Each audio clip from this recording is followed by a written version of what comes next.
কি হষ্ট গজ্জে নবিয়ে এদিনার দাওয়াত দিবল্লাই মাতা ওইতি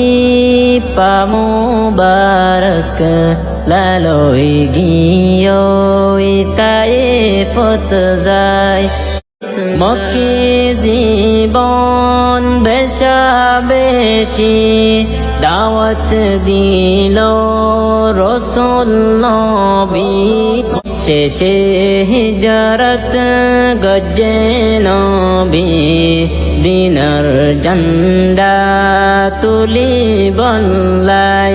জঙ্গ বদর ফতা হইল সাহাবাওয়াল খুশি হইল ইয়ার পরে দান শহীদ গজ্জে